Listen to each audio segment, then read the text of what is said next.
Good morning, students. I hope you all are fine. I welcome to online classes, RPS online classes. Dear students, today we will talk about lesson 6 of our book Flamingo. This video is for class 12 students. The name of the lesson is Poets and Pancakes. In our two other videos, we have already discussed about the background of the lesson and about the main characters. In this video, we will read the text of this video. I know that you face a lot of problems when you read that. So the text also will be taught and I am going to start it. So without wasting any time, let me start it exactly. The name of the lesson is Poets and Pancake. Poets mean why the lesson's name is Poets and Pancakes. It has already been discussed, but still, again, I'm telling you, poets here. There were so many employees who were working in Gemini Studios, and they were poets. So many poets were working there, and a material was used in the Gemini Studios. That material is called pancake. Used to be called pancakes. Fine. The background of the story is in 1940, Gemini Studios was established by S.S. Vasan. Let us read its background. Ashok Mitran, he is the author of this lesson. He is a Tamil writer. Recounts his years at Gemini Studios in his book My Years with Bose, which talks of the influence of movies on every aspect of life in India. Means this person is recounting his years, अपने पुराने दिनों को याद करता है, his years at Gemini Studios में. यानी कि ये जो अशोक मित्रन है, ये काम कहाँ काम करता था? Gemini Studios पे काम करता था. तो उन्होंने एक बुक लिखी बाद में, My Years with Boss. उस बुक का ये पार्ट है.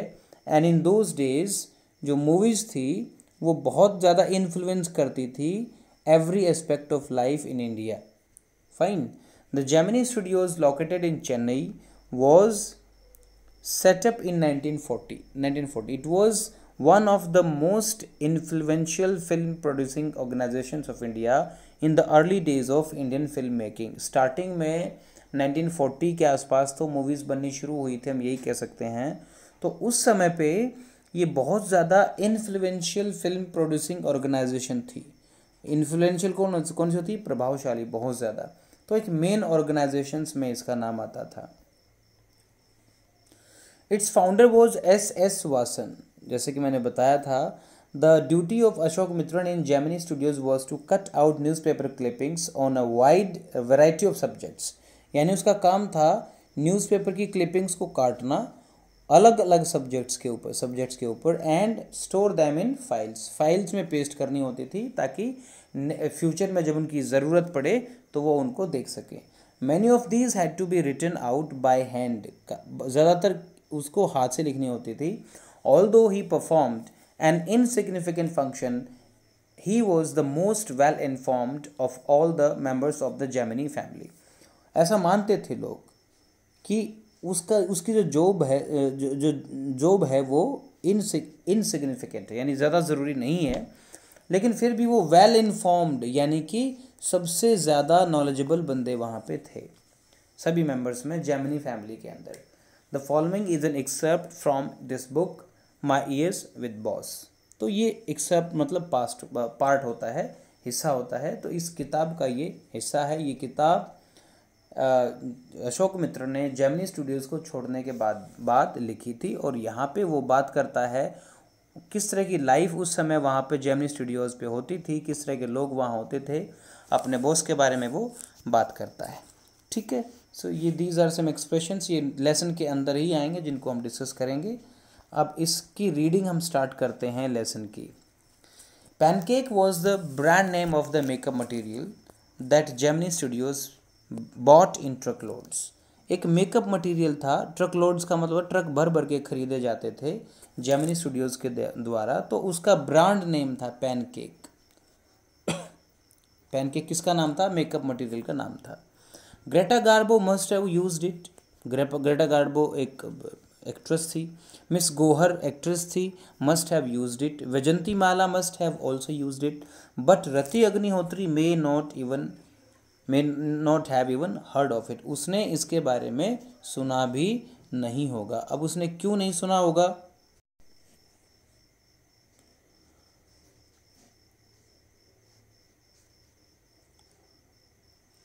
रति अग्निहोत्री ने क्यों नहीं सुना होगा, उसका रीज़न है क्योंकि रति अग्निहोत्री बहुत बाद की एक्ट्रेस हैं, ये बहुत पहले की एक्ट्रेसेस हैं, बहुत पुरानी एक्ट्रेसेस हैं। The makeup department of the Gemini studios was in upstairs of a building that was believed to have been Robert Clive's stables. यानी कि ये मेकअप डिपार्टमेंट जिस बिल्डिंग में था जेमिनी स्टूडियो का, ऐसा कहा जाता है वो बिल्डिंग थी एक, जो कि ऐसा माना जाता था कि वो रॉबर्ट क्लाइव ने बनाई है, और रॉबर्ट क्लाइव का वहाँ स्टेबल था, यानी घोड़ों का अस्तबल, यानी उस बिल्डिंग में घोड़ों का अस्तबल था नीचे, और उसके ऊपर के जो फ्लोर थे उसके ऊपर वो मेकअप डिपार्टमेंट था। अ डजन अदर बिल्डिंग्स, ऐसी बहुत सारी डजन अदर बिल्डिंग्स हैं in the city are said to have been his residence. हालांकि बहुत सारी दर्जनों ऐसी बिल्डिंग्स हैं जिनके बारे में कहा जाता है कि रॉबर्ट क्लाइव की वो रेजिडेंस थे, जहाँ वो रहे थे। For his brief life and even ब्रीफर stay in Madras, छोटी सी लाइफ में और थोड़े से स्टे, कुछ समय के लिए मद्रास रुके थे, Robert Clive seems to have done a lot of moving besides fighting some impossible battles in remote corners of India and marrying a maiden in Saint Mary's church in fort Saint George in Madras. यानी ज़्यादातर बहुत ज़्यादा moving की उसने छोटी सी life के अंदर, और बहुत इम्पॉसिबल उन्होंने बैटल्स, लड़ाइयाँ भी लड़ी। शायद रिमोट कॉर्नर्स ऑफ इंडिया का मतलब है भारत के दूर दराज के जगह पे, ठीक है। और फिर उन्होंने एक लड़की से शादी की, कहाँ पे? सेंट चर्च के अंदर शादी की, इन फोर्ट सेंट जॉर्ज, ये फोर्ट था इस किले में, उन्होंने यहाँ पे वहाँ पे शादी की मद्रास के अंदर। The makeup room had the look of a hair cutting salon with lights at all angles around half a dozen large mirrors. Makeup department का सीन कैसा था? जैसे हेयर कटिंग सैलून होता है ना, नाई की दुकान होती है भाई, बार्बर शॉप होती है, ऐसा उसका जो ना एक रूप था। कैसे था वो? क्योंकि वहाँ लाइट्स थी एट ऑल एंगल्स, और हाफ दर्जन के आसपास उसमें मिरर्स लगे हुए थे, यानी कि शीशे लगे हुए थे। और आपको पता है बार्बर शॉप के अंदर, एक हेयर कटिंग सैलून के अंदर आपको आसानी से दिख जाता है कि वहाँ बहुत सारी लाइट्स होती हैं और बहुत सारी वहाँ पे जो है ना शीशे होते हैं। They were all incandescent lights. Incandescent lights का मतलब क्या है कि आँखों को जो चुभने वाली लाइट थी, बहुत तेज़ लाइट थी, बहुत ब्राइट लाइट थी। सो यू कैन इमेजिन, आप इमेजिन कर सकते हो the fiery misery of those subjected to makeup. Fiery misery का मतलब होता है तकलीफ, किन की? जिनका मेकअप होना होता था। सब्जेक्टेड टू मेकअप का मतलब जिनका मेकअप ज़रूरी होता था। डायरेक्टर जिसको कहेगा, जैसा मेकअप करने के लिए कहेगा, वैसा ही मेकअप उसको कराना पड़ेगा। तो उस इतनी लाइट्स की वजह से, इतने शीशों की वजह से वहाँ पे कई घंटे तक बैठ के जब किसी एक्टर या एक्ट्रेस का मेकअप होता था, तो वो जो तकलीफ़ उसको होती थी, उसी तकलीफ़ को उसने फियरी माइजरी कहा है। यानी आप समझ सकते हो ऐसी जगह पे बैठ के, if anybody is sitting in such a place, तो आप means how much problem he would face there. The makeup department was first handed by a Bengali. सबसे पहले मेकअप डिपार्टमेंट एक बंगाली, वहाँ पे एक हेड थे, who became too big for a studio and left. फिर उन्होंने छोड़ दिया वहाँ से। He was succeeded by a Maharashtrian who was assisted by a Dharwad Karnataka. उसके बाद में यानी बंगाली जो था, उसका जो ना हेड था मेकअप डिपार्टमेंट का, उसके बाद में उस मेकअप डिपार्टमेंट के हेड बने एक महाराष्ट्र के आदमी थे, और जिनको असिस्ट यानी जिनकी मदद करते थे एक धारवाड़ के कन्नड़ बोलने वाले पर्सन, ठीक है। उसके बाद क्या हुआ? एंड उसके बाद एक आंध्र प्रदेश से आदमी आया, एंड एक मद्रास इंडियन क्रिश्चियन, एक क्रिश्चियन था जो कि मद्रास से था, इंडियन था। एंड एंग्लो बर्मीज, यानी एक आदमी जो कि एंग्लो बर्मीज था। एंग्लो बर्मीज मतलब जिसके पिताजी या तो बर्मा से थे या मदर बर्मा से थी, और मदर या फादर या इंग्लैंड से। फादर मदर में से कोई भी एक अंग्रेज़ और दूसरा बर्मा से, तो Anglo Burmese. And the usual local Tamils, ठीक है।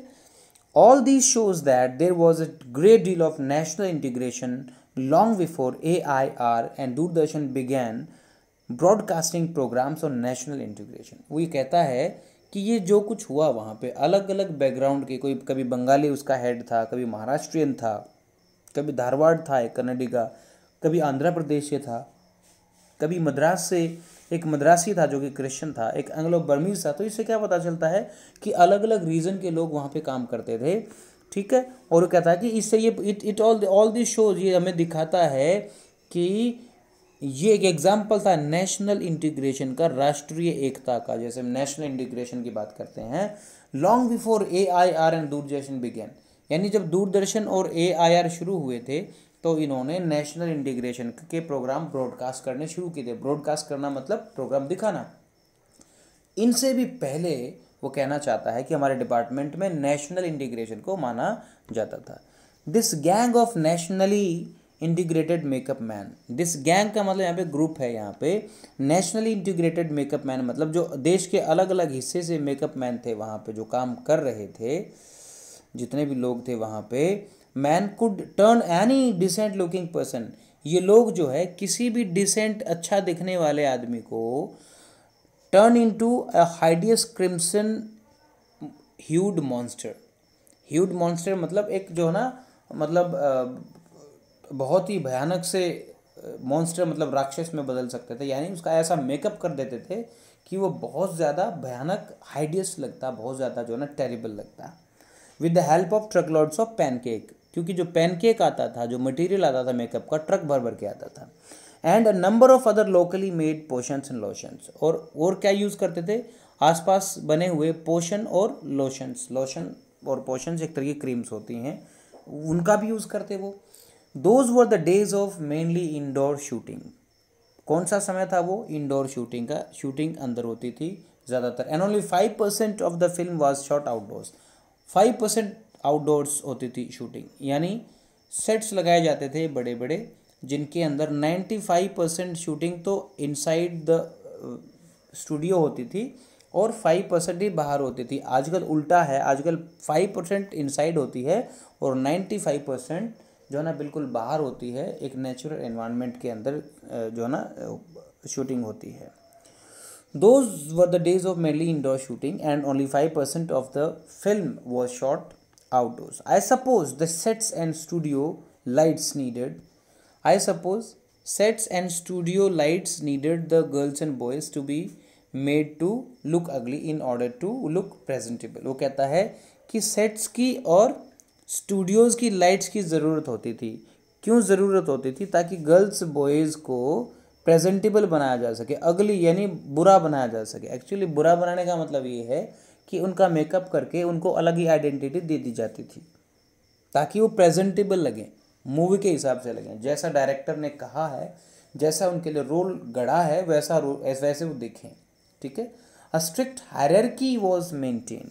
अब ये हायरार्की क्या होती है बेटे? हायरार्की का मतलब होता है, हायरार्की का मीनिंग होता है जब एक ऐसा सिस्टम फॉलो होता है जिसमें एक, जैसे मान लिया एक नीचे है, फिर इसके ऊपर, फिर इसके ऊपर, फिर इसके ऊपर, तो ये एक हायरार्की है। अगर हम पुलिस डिपार्टमेंट की बात करें तो सबसे पहले एक कांस्टेबल होता है, ठीक है, उसके बाद एक हेड कांस्टेबल होता है, ठीक है, हेड कांस्टेबल के भी ऊपर चले जाएंगे तो एक ASI होता है, उसके ऊपर एक SI होता है, सब इंस्पेक्टर। तो एक्चुअली ये एक सिस्टम है, ये एक हायरार्की है, ठीक है। तो ऐसे ही एक स्पेशल जो एक हायरार्की जो है ना मेंटेन की जाती थी in the makeup department. The chief makeup man, जो चीफ मेकअप मैन था वो किसका मेकअप करता था? Made the chief actors and actresses अगली। वो किसको अगली मतलब बदसूरत, किसको बदसूरत बनाते थे? बदसूरत बनाने का मतलब है मेकअप करना। तो चीफ मेकअप मैन जो मेन और लीड एक्टर एक्ट्रेसेस होते थे उनका मेकअप करते थे, ठीक है। उसका जो सीनियर असिस्टेंट होता था वो सेकंड हीरो, यानी कि जो लीड रोल में नहीं होते थे, सपोर्टिंग रोल में होते थे, उनका मेकअप करते थे। एंड हीरोइन एक उसका जूनियर असिस्टेंट होता था जो कि मेन कॉमेडियन जो मूवी में होते हैं उनका वो मेकअप करते थे, एंड सो फोर्थ, और इसी तरीके से चलते थे। The players who played the crowd, और जो लोग, जो प्लेयर, जो एक्टर्स क्राउड को प्ले करते थे यानी भीड़ का रोल करते थे, were the responsibility of the office boy, यानी वो इनकी रिस्पॉन्सिबिलिटी किसकी थी, इनका मेकअप कौन करता था, ये करता था ऑफिस बॉय। ठीक है, even the makeup department of the Gemini studios had an office boy, यानी वो कहता है कि आजकल ऑफिस बॉय होते हैं, लेकिन जेमिनी स्टूडियो में भी वहाँ पे उस समय पे इतने पुराने टाइम में भी मेकअप में ऑफिस बॉय होते थे। On the days when there was a crowd shooting, जब भी क्राउड शूटिंग का दिन होता, you could see he mixing his paint in a giant vessel. Giant मतलब बहुत बड़ा, वेसल मतलब कोई भी बर्तन, जैसे टंकी हो या कोई और बहुत बड़ा बर्तन हो, यानी जब भी क्राउड शूटिंग होती थी एक बहुत बड़े बर्तन के अंदर जो है ना वो मिक्स कर रहे होते थे पेंट को, क्या करने के लिए, मेकअप करने के लिए। And slapping it on the crowd players, यानी उसी दिन वो जो क्राउड का रोल करने वाले लोग होते थे, भीड़ का रोल करने वाले लोग होते थे, जैसे मूवी के अंदर एक सीन ऐसा जिसमें 2 ही आदमी हैं, एक सीन ऐसा जिसमें ज़्यादा आदमी हैं, एक सीन ऐसा है जो कि भीड़ का सीन है, तो भीड़ का सीन तो भाई भीड़ इकट्ठी करनी पड़ेगी, तो उसी को उसने यहाँ पे क्राउड शूटिंग कहा है। The idea was to close every pore on the surface of the face in process of applying makeup, यानी आइडिया क्या था, उनके चेहरे को बिल्कुल तरीके से कवर कर देना, बिल्कुल क्या अप्लाई करके, मेकअप अप्लाई करके। ही वॉजन एग्जैक्टली अ बॉय, अब आगे वो कहता है कि वो एक बॉय नहीं था, लड़का नहीं था वो, he was in is early 40s, वो तो 40 साल से ऊपर की एज का आदमी था। अर्ली 40s मतलब 40 साल की एज के बाद में 41, 42, 43 या 41, 42 एक तरीके से अर्ली 40s कहलाते हैं। Having entered the studios years ago, कई साल पहले वो जेमिनी स्टूडियो में आया था। In the hope of becoming a star actor, या तो वो स्टार एक्टर बन जाए, टॉप स्क्रीन राइटर बन जाए, या डायरेक्टर बन जाए, या लिरिक्स राइटर बन जाए, ये उसका सपना था। He was a bit of a poet, वो थोड़ी सी पोएट्री भी कर लेता था, पोएट भी था। In those days in those days in those days I worked in a cubicle, अब वो अपनी बात बता रहा है अशोक मित्रन यानी नरेटर या ऑथर, कि मेरी ड्यूटी क्यूबिकल में थी, केबिन के अंदर थी, 2 whole sides of which were French windows, उसकी एक तरफ की दो साइड में फ्रेंच विंडोज़ थी, यानी बड़ी बड़ी विंडोज़ थी। I didn't know at that time they were called French Windows, वो कहता है कि उस समय मुझे भी नहीं पता था कि उन विंडोज़ को फ्रेंच विंडोज़ कहते थे। Seeing me sitting at my desk, जो भी मुझे मेरे डेस्क पे बैठे देख के, tearing up newspaper day in day out, मुझे अखबार फाड़ते हुए देख के रोज़ सुबह शाम, day in day out, most people thought I was doing next to nothing, ज़्यादातर लोग यही मानते थे कि मैं नेक्स्ट टू नथिंग यानी कुछ भी नहीं करता, मेरा काम तो बिल्कुल भी ज़रूरी नहीं है। It is likely that the boss thought likewise too, ऐसा लगता था शायद बॉस भी ऐसा ही मानता हो। So any one who felt I should be given some occupation would barge into my cubicle, यानी कोई भी आदमी उसके क्यूबिकल में बार्ज इनटू मतलब घुस जाता, and deliver N extended lecture, और आके एक जो एक्सटेंडेड मतलब लंबा सा लेक्चर दे जाते। किस बात पे लेक्चर दे जाते, ये बताने के लिए कि भाई आपका काम तो बिल्कुल भी ज़रूरी नहीं है, ये क्या काम कर रहे हो, ये तो आपके लिए है ही नहीं, है ना। The boy in the makeup department had decided, और जो बॉय था यानी ऑफिस बॉय ने डिसाइड किया था, I should be enlightened on how great literary talent was being allowed to go waste, यानी कि ये समझाने के लिए, किसको, अशोक मित्रन को समझाने के लिए कि कितना ग्रेट लिटरेरी टैलेंट, यानी अशोक मित्रन एक कवि भी थे, तो वो कहते थे कि कितना बड़ा एक टैलेंट है वो वेस्ट हो रहा है। Being allowed to go waste in a department fit only for barbers and perverts, यानी ये जो मेकअप डिपार्टमेंट है ये तो बार्बर्स के लिए है, क्योंकि जैसे बार्बर्स की शॉप होती है उसके अंदर लाइट्स होती हैं, शीशे होते हैं, या फिर परवर्ट का मतलब होता है अजीब से आदमी। Soon I was praying for crowd shooting all the time, और जल्दी ही वो क्या करता, प्रे करता है किसकी, क्राउड शूटिंग की। कौन, author all the time. Reason, nothing short of it could save me from his epics. यानी वो विश करता कि काश अभी जो ना क्राउड शूटिंग शुरू हो जाए और ये जाए और मेरा पीछा छोड़े, क्योंकि इसके अलावा ऑफिस बॉय को के लिए अशोक मित्रण के पास इससे बेटर कोई भी रास्ता नहीं था.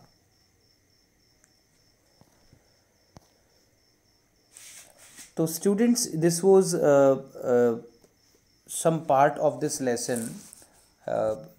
We will again upload some video.